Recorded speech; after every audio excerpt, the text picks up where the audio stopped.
núcleo se va a dejar para la tercera unidad. Vamos a trabajar con el tema de la mitosis y la meiosis, entonces vamos a empezar por ahí. Entonces ahora sería esta mitocondria que deberíamos tener como 3 clases de mitocondria a partir de la semana próxima. Y ya estaríamos entonces listos para el examen.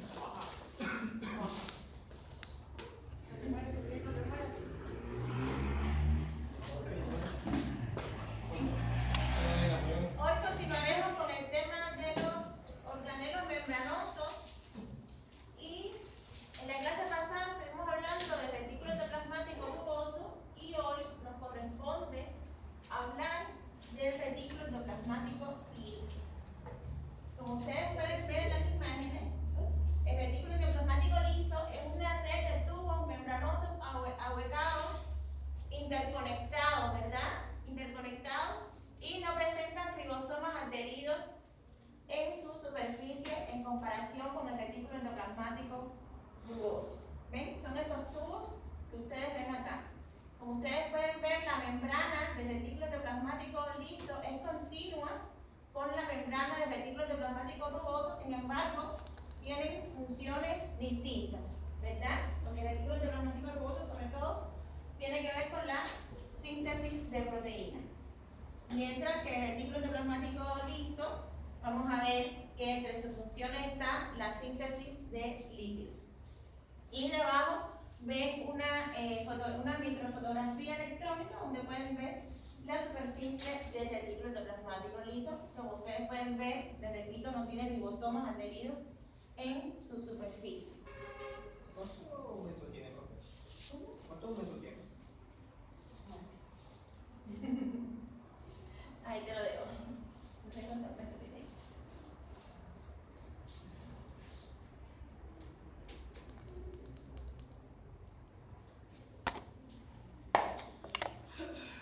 Bueno, dentro de las funciones del retículo endoplasmático liso está la detoxificación, que sobre todo ocurre en las células del hígado, ¿verdad? Donde esas enzimas, presentan enzimas del retículo endoplasmático liso que van a modificar compuestos hidrofóbicos como toxinas, drogas, pesticidas, compuestos, moléculas cancerígenas, ¿verdad? Para aumentar su solubilidad y poder eliminarlas a través de la orina o las heces, entre otros medios de excreción.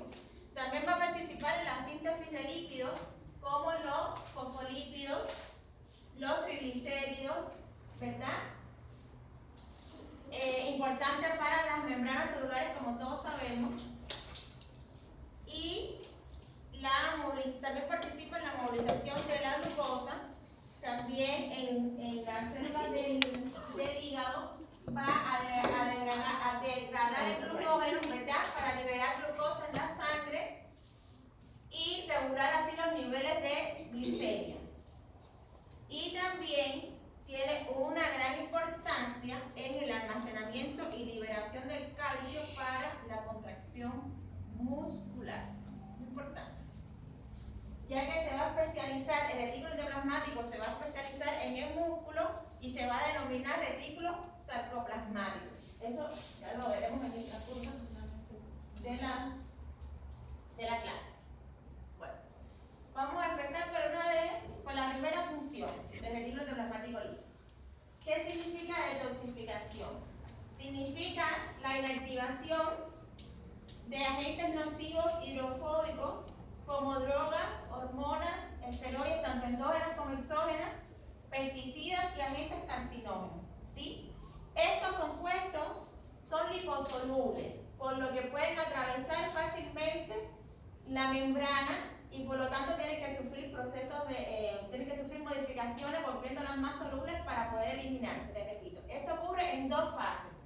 La primera fase se llama oxidación. ¿No? Va a ocurrir un proceso de oxidación a través del complejo del sistema de enzimas citocromo P450, que ustedes ven acá, en la membrana del retículo endoplasmático liso, donde ocurre una reacción de oxidación, se oxida la molécula. Es un ejemplo, ¿no? Este sería un ejemplo hipotético de una molécula, donde se se le agrega grupos solubles, por ejemplo el NADPH va a ceder electrones y se le va a añadir a esta molécula un átomo de oxígeno, oxidándola y se libera NADP y agua. El NADPH es una coenzima, ¿sí? Y en esta reacción participa la enzima monooxigenasa. Como ustedes pueden ver acá, la molécula se oxida aumentando su solubilidad, ¿sí? Ya después, en la segunda fase, la molécula, ¿verdad? Se le van a añadir grupos hidrofílicos, que ya puede ser glicina, sulfato, ácido glucurónico, inactivando de esta manera la molécula y aumentando aún más su solubilidad, ¿sí? Para poder ser eliminada. ¿Entendieron hasta ahí? Hasta ahí entendieron las dos fases. Ahora de todas maneras en la otra diapositiva vamos a ver un más concreto, ¿sí? Una fase es de oxidación y la otra fase es de conjugación. Oxidación porque a la molécula se le agrega un átomo de oxígeno, ¿sí? Aumentando ligeramente su solubilidad, y en la segunda se le agrega una molécula hidrofílica, aumentando aún más la solubilidad de esta molécula.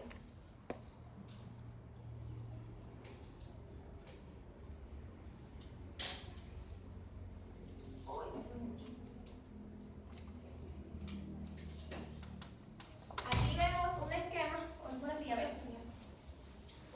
¿verdad?, de cómo ocurre este metabolismo específicamente en el hígado, ¿verdad?, en los hepatocitos. El fármaco puede entrar, ¿verdad?, por vía parenteral o por vía oral, ¿sí? Y llegan al hígado ya sea por la sangre o el intestino. Y en el hígado entonces donde van a ocurrir todos estos procesos que les estuve mencionando en la diapositiva anterior, donde en la fase 1, ¿verdad?, por acción de estas enzimas se va a oxidar el fármaco, ¿verdad? Se va a oxidar, y después en la fase 2 este fármaco va a ser conjugado, ¿verdad?, con otras moléculas hidrofílicas y se va a eliminar, ¿verdad?, a través de las heces o la orina o la respiración, ¿verdad?, cuando exhalamos, u otros fluidos, ¿sí? Por lo que el retículo endoplasmático liso, especialmente en células hepáticas, cumple un rol clave en la biotransformación y eliminación de fármacos y toxinas, lo cual tiene una gran relevancia clínica, sobre todo en los farmacéuticos. Es muy importante cuando se elaboran los medicamentos, tienen en cuenta sobre todo este proceso para poder eliminar después los metabolitos del medicamento, ¿sí? ¿Entendieron hasta ahí? Adelante, Cristóbal. Conjugación se conjuga, por ejemplo, con moléculas hidrofílicas, ya sea glicina, grupo sulfato, glutatión también se puede conjugar con ese fármaco, aumentando la solubilidad, que es lo importante.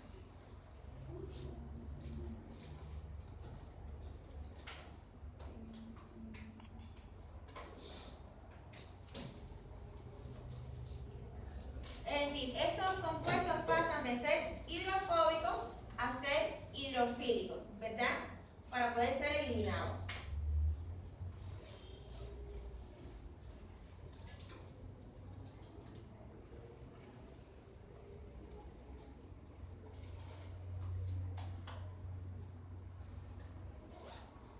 Ay, ¿quién fue la otra niña que llegó?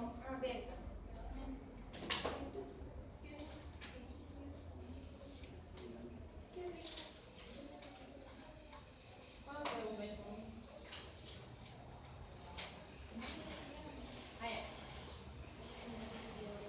¿Entendieron hasta ahí? Para continuar. Otra función del retículo endoplasmático liso es que es el principal sitio de producción intracelular de fosfolípidos, triglicéridos y esteroides, ¿verdad? Aquí ven el fosfolípido ¿verdad? Que está compuesto por una cabeza polar y dos colas hidrofóbicas. ¿Y cuál es la función principal del fosfolípido? ¿Cuál es la función principal del fosfolípido?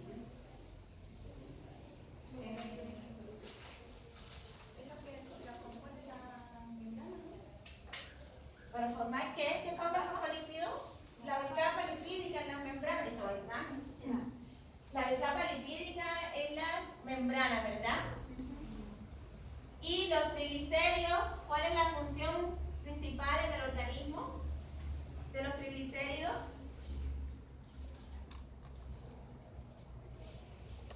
Reserva energética, ¿verdad? Y además produce esteroides como el colesterol y hormonas esteroideas importantes para la función estructural y señalización celular. ¿Sí?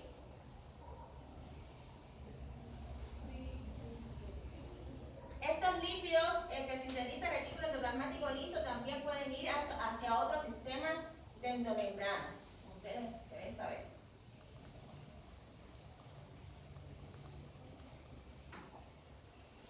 La tercera función del retículo endoplasmático liso es la movilización de la glucosa, ¿verdad?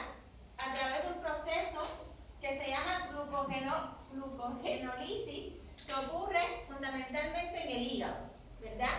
Que es la degradación del glucógeno y la liberación de la glucosa a la sangre por medio de la enzima glucosa 6-fosfatasa. ¿Eso no lo han dado? Por medio de la enzima glucosa. Esta glucogenólisis ocurre fundamentalmente en el músculo cuando hacemos ejercicio, ¿verdad? Y en el hígado, en ayuno. Cuando hay un ayuno intermitente ocurre este proceso. Que en el hígado es activado por el glucagón, mientras que en el músculo es activado por la hormona adrenalina. ¿Sí?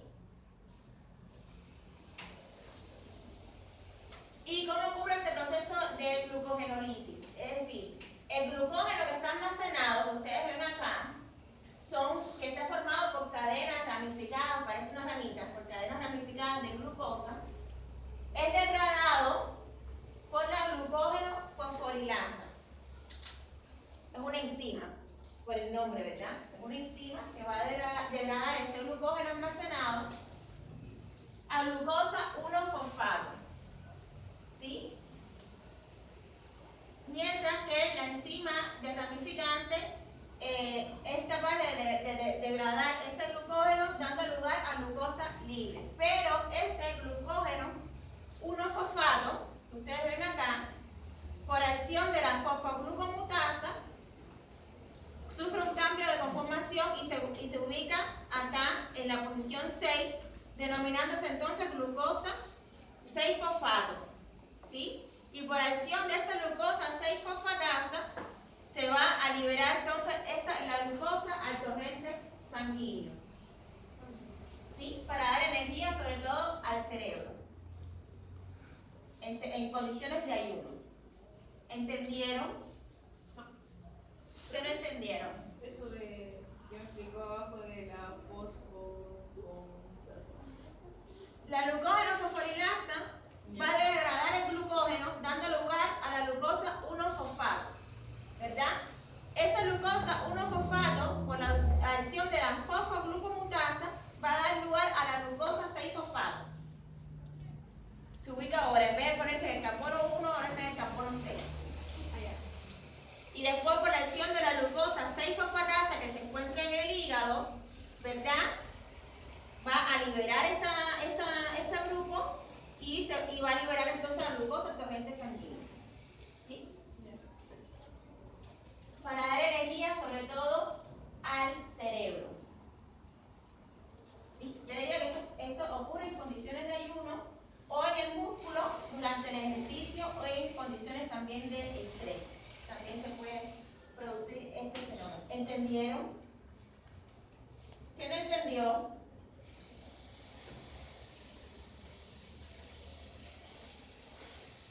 Como ustedes pueden ver acá, ¿verdad? Tenemos la glucógeno fosforilasa que rompe enlaces en el sitio alfa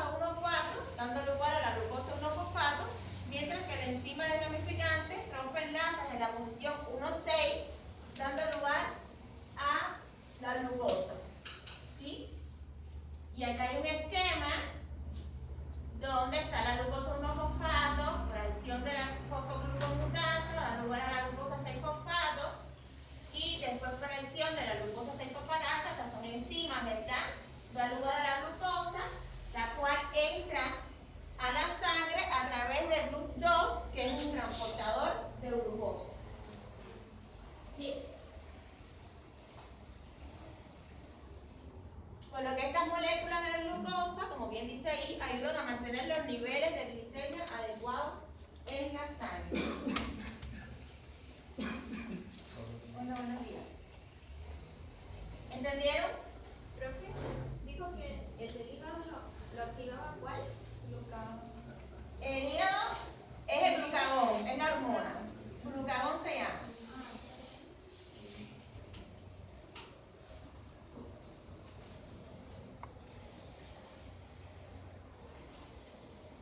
¿Entendiste, Cristóbal? Sí. Berta. Ya. Me confundo con María José o María Ignacia. María Ignacia. ¿Entendiste? Javiera. ¿Ya él estás entendiendo?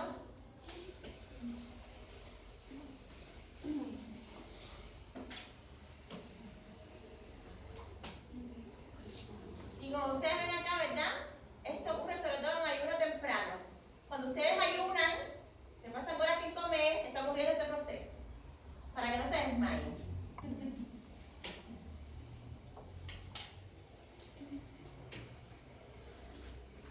La otra función muy importante del retículo endoplasmático liso, que ocurre en el músculo, y también ocurre en las células del corazón, pero nos vamos a enfocar ahora en el músculo, es que en el músculo el retículo endoplasmático liso se especializa y se denomina retículo sarcoplasmático. Como ustedes me han dado fisiología, voy a tratar de dárselo lo mejor posible para que lo puedan entender. Sí, porque ahora voy a entrar un poco en la fisiología. Cuando llega un impulso nervioso a la unión neuromuscular, ¿me están entendiendo esto ahí? La unión neuromuscular significa la unión entre el nervio y el músculo, ¿verdad? Con la neurona motora, está en el cerebro, y el axón está ¿dónde? El axón está en el músculo. Exacto, fíjate que grande es ese axón para llegar del cerebro al músculo. Cuando llega esa potencial tensión, ustedes ven acá, en la flecha significa que se está propagando esa potencial tensión. Llega acá a la unión neuromuscular y se libera acetilcolina. ¿Me están siguiendo hasta ahí? Que es el neurotransmisor. ¿Qué llega ahí, profe? La acetilcolina. Es decir, cuando llega ese impulso nervioso aquí, ¿verdad? Al terminar, se va a liberar, estas son vesículas. Estas son vesículas que llevan el neurotransmisor. Se libera y va a llegar aquí al músculo, donde se va a unir a receptores de acetilcolina. Esa acetilcolina evidentemente se va a unir a sus receptores, que son canales nicotínicos, y cuando se une ahí, eso conlleva a la entrada a la activación de canales de sodio y a la entrada de sodio entonces al interior de la célula. Lo que a su vez conlleva a una despolarización de la membrana muscular. ¿Están siguiendo? ¿Qué significa despolarización de la membrana? Que el señor los estaba explicando. Ocurre una despolarización de la membrana, entonces el interior se vuelve como.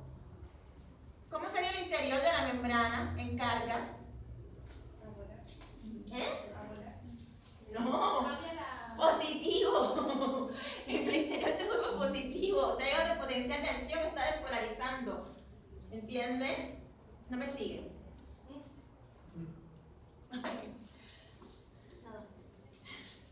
Llega el interior de la membrana en reposo, es negativo, y el exterior es positivo. Si ocurre una despolarización, entonces se invierten las cargas. El interior se vuelve positivo. ¿Sí?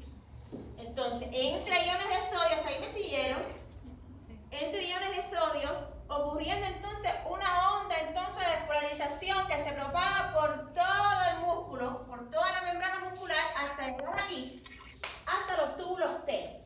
Que los túbulos T es una invaginación del retículo sarcoplasmático. Todo esto es retículo sarcoplasmático. Míralo acá. Todo esto. ¿Sí? Es una invaginación del sarcoplasma a la membrana se le llama sarcoplasma, by the way, entra, ¿verdad? Entra ese potencial del